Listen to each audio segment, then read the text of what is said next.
tatapatin kita, Jade, no? May nakita akong papel na galing sa PIDEA na pinangalanan nga si presidente at isang artista na hindi na naman sikat ngayon, no? As yun na nga, no, mga gumagamit ng droga, drug addict ang presidente. Ibig sabihin, hindi talaga siya nagkokontrol ng bansa. Parang nagtutugma sa mga pangyayari ngayon. Ako, hindi na ako kasali doon. Bahala na sila, kayang-kaya na nila yun. Nakakaloka, yun lang. Ito ang nakakagulat. Pinatotohanan nga din ni dating spokesperson na si Harry Roque ang naging matinding pasabog ni dating Pangulong Rodrigo Duterte laban kay Pangulong Bongbong Marcos Jr. na ito nga ay palaging bangag sa ipinagbabawal na gamot at isa rin anya ang pangalan ni Pangulong Bongbong Marcos sa kasama sa drug watch list ng PIDEA. Ngunit sinagot naman ito ni Pangulong Bongbong Marcos Jr. ang mga naging akusasyon na ito sa kanya ng dating Pangulong Duterte. Ayon niya kay BBM ay baka dahil umano sa iniinom na pain reliever ng dating Pangulo, kaya siguro kung ano-ano na lamang ang mga sinasabi ni Duterte. I think it's the fentanyl. Fentanyl is the strongest painkiller that you can buy. It is highly addictive and it has a very serious side effects. And PRRD has been taking the drug for a very long time now. When was the last time he told us that he was taking fentanyl? Mga 5-6 years ago, something like that. After 5-6 years, it has to affect yung kaya alagay ko kaya nagkakaganyan. So you know, I hope his doctors take better care of him. Kaya naman ayon nga kay dating spokesperson na si Harry Roque ay hindi anya dapat paratang ang naging sagot ni Pangulong Bongbong Marcos sa mga naging akusasyon sa kanya ng former President Rodrigo Duterte.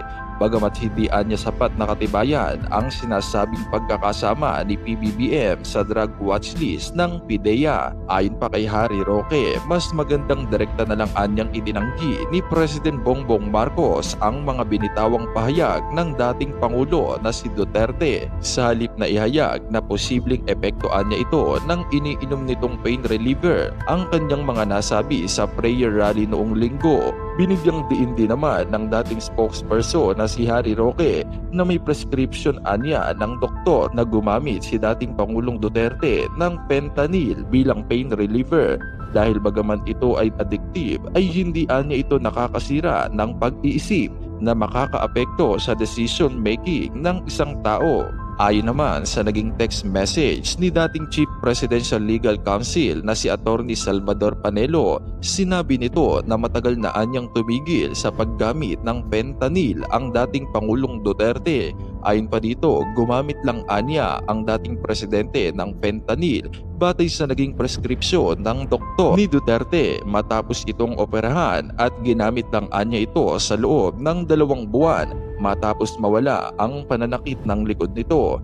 Dagdag pa din ito na ang sobrang paggamit anya ng fentanyl ay maaaring magdulot ng stroke o pagkamatay pero hindi anya ito maapektuhan ang mental capacity ng isang tao. Kung kayo ang tatanungin ko mga kababayan, naniniwala ba kayo na sa sobrang paggamit nga lang ba ng painkiller ng dating Pangulong Duterte kaya nito nasabi na bangag sa ipinagbabawal na gamot ang kasalukuyang Pangulo na si President Bongbong Marcos? Mag-comment lamang kayo sa ibaba ng videong ito at narito panoorin pa natin ang buong video.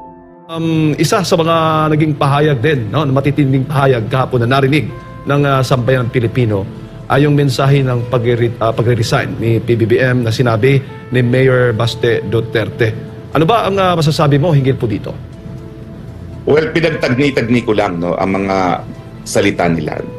At ang tingin ko, yung panawagan para mag-resign ay dahil nga, kumbaga, dahil paniwala na drug addict ang presidente, ay hindi siya fit na mamuno sa bansa. No? Bagamat ang binigkas ni Mayor Baste ay yung tamad siya, no? Tingin ko, ang pinatutunguan niya ay yung suspecha at hinala ng pamilyang Duterte na drug addict ang ating presidente. No? Ay alam mo, masakit naman sa akin na bigkasin itong mga ganitong mga salita, pero ito naman po talaga yung konteksto ng mga pangyayari kahapon. Kaya nga, tama rin naman po yung mungkahin ng iba, na ang tanging pamamaraan para mapasinungalingan ito ay sa pamamagitan ng drug test na buhok ang ginagamit. Kasi alam mo yung drug test na ordinaryo, ang cocaine daw ay nawawalan na ng trace sa katawan matapos ang 4 na araw. Samantalang ang sa buhok ay matagal-tagal po bago mawala yung ganyang trace. No? So, nasa ano na yan, no? Nasa Presidente PBBM na yan, how he will proceed henceforth. No? Pwede naman yan baliwalain yan, pero naroyan na po yan, hindi naman buburo yung mga sinabi. No? At sa tingin ko, yung mabilisang denial ng PIDEA ay kabahagi na rin ng kasagutan ng ating Presidente. Pero siyempre, ang hirap na magsipaniwalaan ng PIDEA ngayon na siya na ang Presidente ay magsasabi ng totoo kung ano o hindi ano talagang impormasyon ang binigay nila nung alkalde pa si Presidente Duterte dito sa siyudad ng Davao. Possible pa ba, attorney, na ma-recover yung mismong PIDEA drug list, yung watch list na yan, kung saan nandoon itong pangalan na PBBM na batay na rin sa sinabi ni dating Pangulong Duterte? Well, unang-una, lilinawin ko sa PIDEA, hindi naman watch list yung sinabi ni Presidente. Ewan ko kung sinabi niya talagang watch list. No? Ang sabi lang niya, may impormasyon na nanggaling sa PIDEA. Pero hindi tingin ko nabanggit na watch list. Tatapatin kita, Jade, no? May nakita akong papel na galing sa PIDEA na pinangalanan nga si Presidente at isang artista na hindi na naman sikat ngayon, no? As, yun na nga, no? Mga gumagamit ng droga. Pero binaliwala ko lang yun kasi kung di ako nagkakamali, 2012 pa yung petsa. At sabi ko, kung totoo naman yan, siguro sa dating buhay ng Presidente, no? Lahat naman tayo po pwedeng magbago. No? So, ako, dahil ayaw kong isipin talaga na drug addict ang Presidente, dahil kapag drug addict nga ang Presidente, ibig sabihin, hindi talaga siya nagkokontrol ng bansa. Na parang nagtutugma sa mga pangyayari ngayon, no?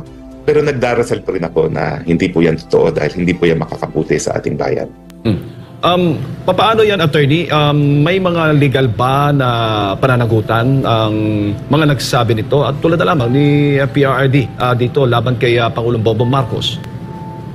Well, base naman po yan sa opisyal na dokumento. No? So, sisihin nila yung dokumento na nakita ng Presidente na kung hindi ako nagkakamali, yung nakita ko, baka yun din yung nakita ni Presidente. No? So, ang importante kasi dyan, para magkaroon ng pananagutan sa libel ay yung merong malis. No? Ang malis ay defined as utter disregard for the truth or falsity of the statement. Pero kung ang basihan naman niya ay impormasyon na binigay ng isang ahensya ng gobyerno, wala pong mali siya dyan dahil yan po ay covered ng discharge of official functions ng PIDEA. Ang nakapagtataka lang yung mabilisang denial ng PIDEA dahil hindi ko alam kung binalikan nila yung mga records na mga impormasyon na binigay nila kay dating alkalde Rodrigo Roa Duterte dito sa Davao. Ang nabanggit verbally ni dating Pangulong Rodrigo Duterte, attorney, basahin ko lang. Nung ako'y mayor, pinakitaan ako ng evidence ng PIDEA. Doon sa listahan, nandun yung pangalan mo. Ayaw kong sabihin, kasi magkaibigan tayo. Kung hindi man magkaibigan, magkakilala. Una, sinabi niya may ebidensya and doon sa listahan. So kaya siguro na nabuo yung kasama sa watch list or drug list ng PIDEA. Pero batay nga dito sa pahayag, nag-overtime siguro ang PIDEA at ngayong umaga ay nakapaglabas sila ng pahayag at mismo ang gusto kasi nating makapanayam ang taga PIDEA at nakausap natin itong si Director Derek Carion, ang tagapagsalita ng PIDEA. Ang nabanggit nga niya na please refer to our statement, sir, factual and self-explanatory. Basahin ko lang yung laman nitong pahayag ng PIDEA, attorney. The Philippine Drug Enforcement Agency or PIDEA categorically states that the President Marcos Jr. is not in its watch list, contrary to the statement of former President Rodrigo Duterte, claiming that when he was the mayor of Davao, he was shown evidence by PIDEA that in the list, the name of the president was there. Former President Duterte was mayor of Davao from 1988 to 1998, 2001 to 2010, then 2013 to 2016. PIDEA, on the other hand, was activated on July 30, 2002. When PIDEA was activated, it established its National Drug Information System or NDIS, which is still in existence today. The NDIS is the intelligence database of all drug personalities, gathering inputs from counterparts in both law enforcement and intelligence agencies. pursuant to its mandate under Republic Act Number 9165 or the Comprehensive Dangerous Drugs Act of 2002. PIDEA regularly conducts intelligence workshops in collaboration with other law enforcement agencies to update the NDIS. From its inception in 2002 and up to the present, President Ferdinand R. Marcos Jr. was never in our NDIS. It is worthwhile to note that when the former president took over on 2016, his administration came out with a list which was then initially called the Narco List, sometimes referred to as the Duterte List. And upon continuing validation and revalidation, it became the Interagency Drug Information Database or IDID. The name of President Marcos is also not in the said list. Based on all foregoing facts, the PDEA asserts that the President Marcos Jr. is not and was never in its watch list. Ito po ay binigay sa atin ni Director Derek Sicarion ng PIDEA Attorney. Well, tama naman si Carion. Kasi hindi naman talaga sinabi ni Presidente na nasa PIDEA drug list ang Presidente natin ngayon. Ang sinabi lang nila, meron siyang impormasyon na binigay sa kanya ng PIDEA na gumagamit ng pinagbabawal na droga ang ating dating Presidente. Ang ating Presidente ngayon. Naguguluhan na ako sa dating Presidente at Presidente ngayon. Oo nga. Pero attorney, dapat kasi seryosong sinabi yung mga aligasyon baga sa Pangulong Bongbong Marcos. Paano kaya yan na mas mapatunayan at mas klaro sa mga kababayan natin? Dahil siyempre, alam mo naman sinasabi ngayon, itinatanggi. Pero ano yung patunay? Anong ebidensya mo, dating Pangulong Duterte? Yan ang madalas na sinasabi.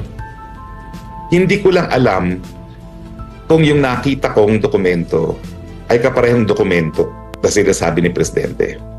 Pero kung yun nga yun, di papakita lang niya yung dokumentong yun. No?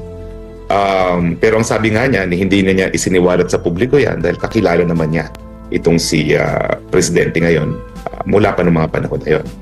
At kung ako hindi nagkakamali at kung kaparehong dokumento yan, na wala naman akong kopya, no, pinakita lang sa akin yan, ay 2012, Vice Mayor noon si dating Presidente Duterte. No? So, yun lang po.